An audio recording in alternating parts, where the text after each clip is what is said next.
On Christmas night, my daughter laughed and told someone else that nobody wanted me anymore, that I should eat alone. My name is Eleanor Whitaker, and I am 68 years old. I had invited my daughter Claire to dinner without ceremony. No guilt, no reminders. Just a simple message: a few days before Christmas, I'll be home. Dinner will be ready. She answered with a heart emoji. That had seemed like enough. I cooked the way I always had. Slowly. Carefully. Food I knew she liked, even though she rarely stayed long enough these days to eat much of anything. I didn't dress up. I didn't light candles. I just set the table the way I always did, with places for two. The hours passed without explanation. No call, no text. I told myself not to look at the clock, but my phone was already in my hand when the screen lit up. The message wasn't meant for me. It was a voice note inside a group chat, one I had never seen before. Claire's voice was unmistakable, bright, amused. Someone else laughed first, then she joined in. "Old woman," she said, still laughing. "Nobody wants her anymore. Just let her eat alone." There was no anger in her voice, no hesitation. Just ease. As if this were an obvious truth everyone already understood. I didn't replay it because I misunderstood. I replayed it because my body refused to believe what my ears already had. My hands stayed steady. My breathing didn't change. What surprised me most was how quickly something inside me settled. I didn't call her. I didn't cry. I didn't defend myself to an empty room. I sat down and listened to the rest of the silence she had left behind. Not the silence of waiting, but the silence of recognition. This was not a mistake. It was a summary. Years of postponed visits, shortened calls, careful distance, all condensed into one sentence she never thought I would hear. I ate my dinner while it was still warm. I did not rush. I did not force myself to swallow anything I didn't want. When I finished, I cleared the table the same way I always did, with practiced hands and a clear head. That night, something ended without announcement. And something else, quieter and firmer, took its place. The story you are about to hear is a fictional work created by the writing team at Her Shadow. While the characters and events are imagined, the emotional truths behind them are inspired by real experiences many people quietly carry. Each story we tell explores a different lesson about dignity, boundaries, and the moments that change how we see ourselves and those closest to us.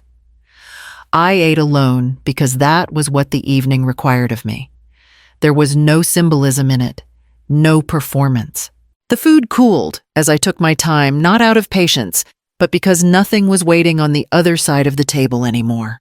I replayed Claire's voice once more, not to punish myself, but to confirm what I already knew. The laughter hadn't come from cruelty sharpened in the moment. It came from comfort, from familiarity, from a place where my absence had already been rehearsed. I had spent years explaining things away. She's overwhelmed. She doesn't mean it like that. This phase will pass. Each excuse had felt reasonable at the time, like smoothing a wrinkle before it became permanent. Sitting there, I understood how carefully I had arranged my own misunderstandings. I picked up my phone and set it face down. I had no interest in writing a message that would invite apology without accountability. I had learned slowly and at my own expense how easily concern could be performed when consequences felt near. The phone vibrated anyway. Vibrated. A single message appeared when I finally turned it over. "You okay?" That was it. 2 words, no greeting, no explanation for the silence, no acknowledgement of the invitation she had accepted and then discarded. I stared at the screen longer than I should have. In the past, I would have answered quickly, reassuring her, smoothing the edges, telling her I was fine so she could be. Tonight, I read the message for what it was. Not worry. A test wasn't followed by apology. It was followed by caution. I typed a response. Deleted it. Typed another. Deleted that too. There was nothing I could say that wouldn't return me to the role I had finally stepped out of. So I said nothing. The quiet that followed felt different from the quiet before. It wasn't empty. It was steady. I cleared my plate, rinsed it, and placed it in the rack without ceremony. When I turned off the kitchen light, I didn't feel abandoned. I felt present. And for the first time in a long while, I let the silence speak without interrupting it. The next morning, my phone stayed quiet. That alone told me how long I had been filling in space that wasn't mine to fill. I thought about the first time Claire needed help after college. Just for a few months, she'd said. I transferred money without discussion. When she called later, embarrassed, I told her, "It's nothing. I'm glad I can help." When she missed a holiday because of work, I told relatives she's building her career. When her tone sharpened, I told myself she was tired. When she forgot to call, I said she must be busy. Each explanation had been delivered smoothly, like a practiced line. Not only to others, but to myself.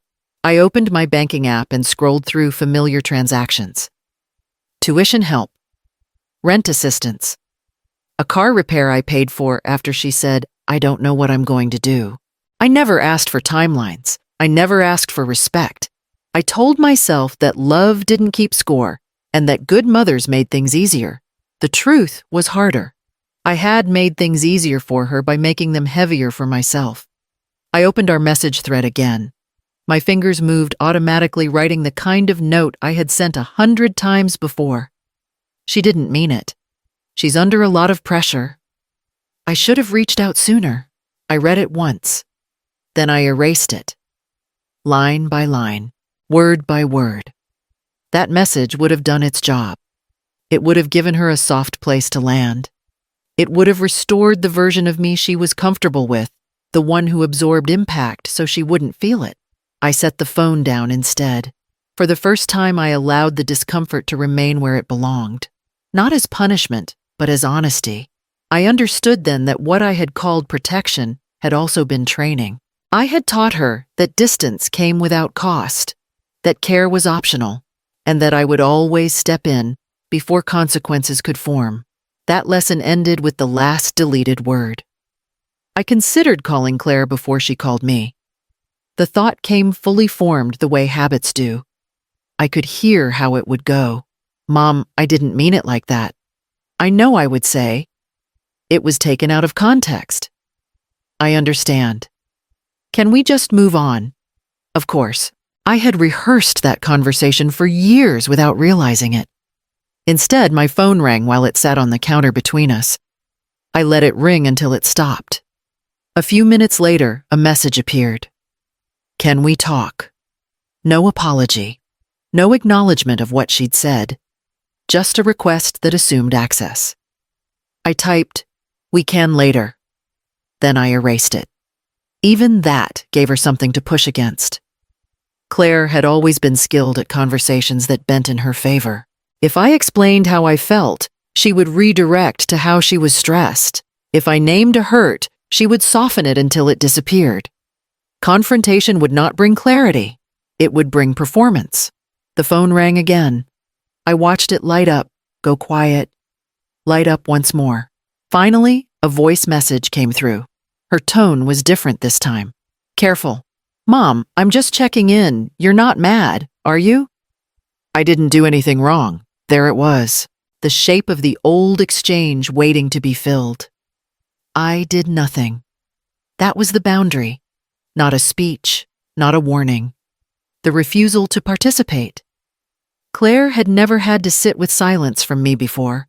I was the one who filled gaps, smoothed pauses, reassured, before discomfort could settle. My silence did not punish her, but it did something unfamiliar. It removed the mirror she used to adjust herself. I didn't block her number. I didn't make declarations. I simply let time pass without arranging it for her benefit. That evening, another message arrived. "Please call me." I placed the phone face down and finished what I was doing. The quiet held. For once, it wasn't something I rushed to fix. I didn't plan to record anything. The idea came quietly, the way decisions do when they are no longer fueled by fear. I set my phone on the corner of the table, angled just enough to see the place settings that hadn't been used. I didn't adjust the light. I didn't rehearse. When I pressed record, I spoke the way I always had, plain, measured, without decoration. I made dinner for Christmas, I said. I invited my daughter. I stayed home. This is how the evening went. That was all. I didn't name Claire. I didn't repeat what she had said. I didn't explain how it felt. I let the silence around me do the work I had always interrupted before. I sat down and ate. The sound of utensils was ordinary. My voice, when I spoke again, didn't shake. I'm not sharing this for sympathy, I added. I just wanted the moment to exist honestly. I stopped the recording and watched it once. It was unremarkable. No drama, no plea, just the truth, unfiltered and unperformed. I didn't save it to any public place. I didn't upload it. I sent it privately to one person, Margaret, a woman I knew from the community center where I volunteered twice a week. She replied a few minutes later. "Are you okay?" she asked. "Yes," I said. "I just needed someone else to see it." "I understand," she said. "I won't share it." I know I told her, and I believed it. That was the extent of it. I cleaned the kitchen. I turned off the lights. I went to bed without checking my phone again. I assumed the moment would stay exactly where I had placed it, contained, witnessed, and done. I had no expectation that it would travel beyond that exchange, or that anyone would need to respond. The relief came not from being seen, but from no longer hiding. Whatever happened next would not be something I arranged. It would simply be what followed. I didn't wake up to my daughter's voice. I woke up to Margaret's. "Eleanor," she said, breathless. "I need you to know something before you hear it from anyone else." I sat up, already alert. "What is it?" I shared the video, she said. Not the way people share things for attention. I showed it to one person who asked why I was quiet yesterday. Then another asked. It moved on its own. I thanked her before she could apologize. The truth didn't feel betrayed. It felt released. My phone began to ring before the call ended. A number I recognized but hadn't seen this early in years. Then another, messages stacked without opening. I let them sit. Claire's name appeared next. I answered. "Mom," she said quickly, the laughter gone, replaced by a tight edge. "What did you do?" "I had dinner," I said. "At home." Her breath caught. "You know what I mean. People are calling me. Someone at work mentioned it before 9. This is getting out of hand." "I didn't put your name on anything," I said. "I didn't mention you at all." "That doesn't matter," she snapped, then stopped herself. Her voice softened, careful again. "You need to take it down. You need to tell people it's not what it looks like." "It looks like exactly what happened," I said. Silence stretched. When she spoke again, her voice shook. "This could affect my job, my reputation." I waited. "You didn't have to do this," she added. "You could have just called me." "I did call you," I said evenly. "For years." That was when I understood she had no plan, no apology prepared, no way to contain what had already escaped her reach. The story was moving without permission, now shaped by recognition instead of explanation. "I can't fix this for you," I said, "and I'm not going to try." The line went quiet. When the call ended, the phone kept ringing. I let it. The morning moved forward without asking either of us what we preferred. Claire came over that afternoon without asking. I heard the knock and recognized the rhythm, immediately sharp, controlled, practiced. When I opened the door, she didn't step inside. She stood there, jaw set, eyes already defensive. "You embarrassed me," she said. "People think I'm heartless." I didn't invite her in. I didn't block the doorway either. "I didn't say anything about you," I replied.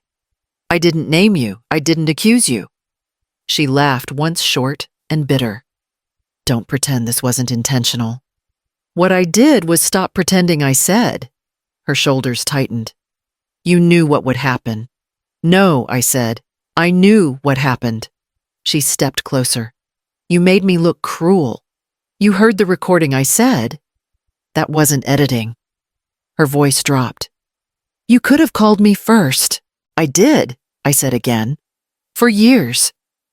She looked past me into the house as if expecting to see something different. "You always fix things," she said. "You always smoothed it over. I'm not doing that anymore." The words landed harder than anything I could have shouted. "So this is revenge?" she asked. "You want me punished?" "This isn't punishment," I said. "It's consequence." She shook her head, frustration leaking through her composure.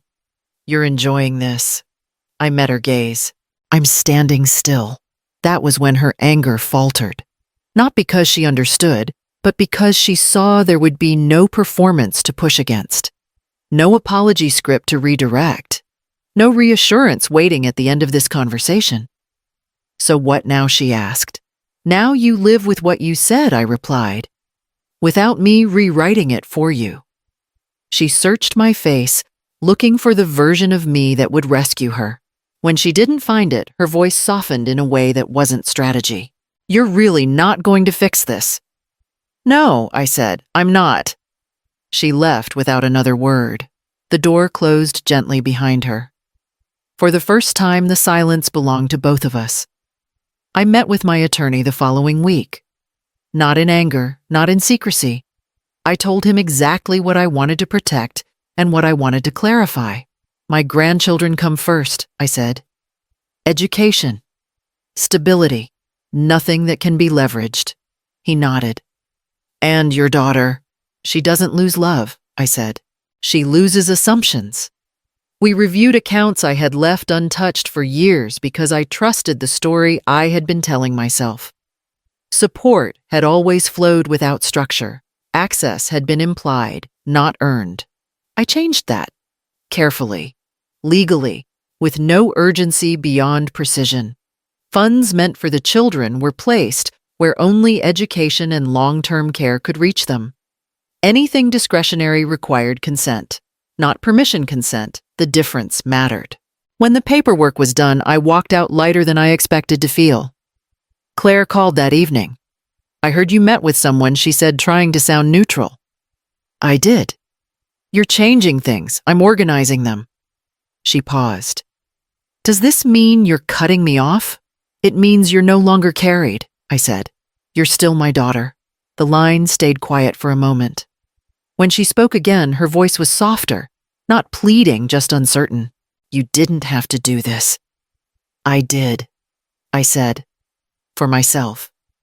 A few days later, I listed the house. It was larger than I needed and full of space I had been maintaining for other people's comfort. I moved into a smaller place closer to the center of town. Nothing was lost. Everything fit. The peace that settled afterward surprised me. It wasn't dramatic. It didn't announce itself. It felt unfamiliar because it didn't require vigilance. For the first time, I wasn't arranging my life around being needed. I was living it as it was. Claire waited a full week before reaching out again. When she did, she didn't call. She sent a message that didn't try to manage the moment. "Can I come by at Red? I want to talk. I'll listen." I told her yes. She arrived without the practiced tension I'd seen before. No forced smile, no attempt to steer the conversation before it began. She sat down and folded her hands together as if keeping them still mattered. "I'm not here to explain," she said. "I'm here to acknowledge." I nodded once and let the space hold. What I said, she continued, was cruel, not careless. Cruel. She swallowed. And I said it because it was easy to say when I thought you wouldn't hear it. I didn't interrupt. "I've been used to you fixing things," she said. "Cleaning up. Making me look better than I was being." Her voice steadied. "When you stopped, I didn't know who I was without that." "That's not something I can solve for you," I said. "I know," she replied. "I'm not asking you to." There were no jokes. No sideways comments meant to soften the edges.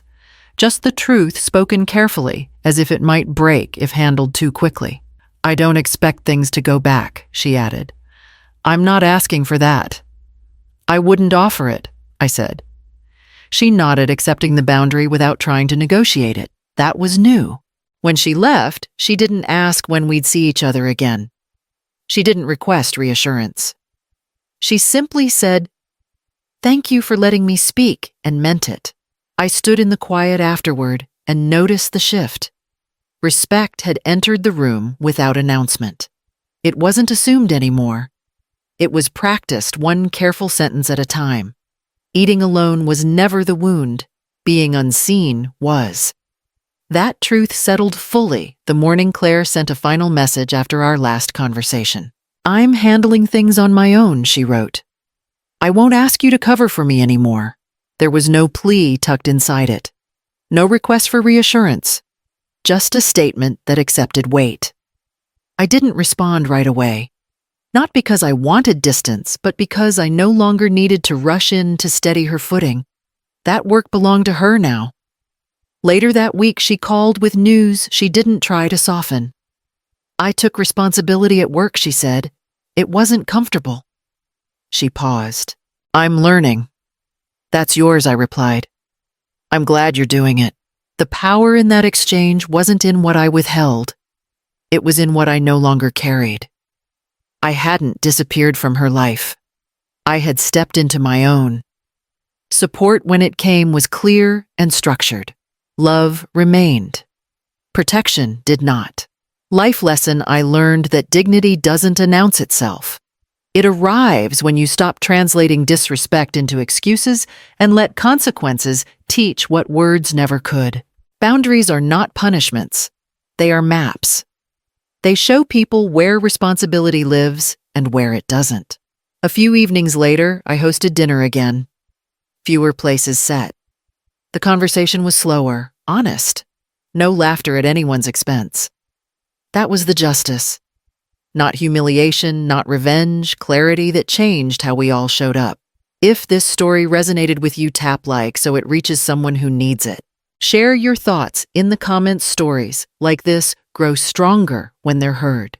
And subscribe for more chapters about reclaiming self-respect without losing yourself. I turned off the lights after the dishes were done and felt the quiet hold. I was no longer arranging my life around being needed. I was living it with intention, and that was the balance I had earned.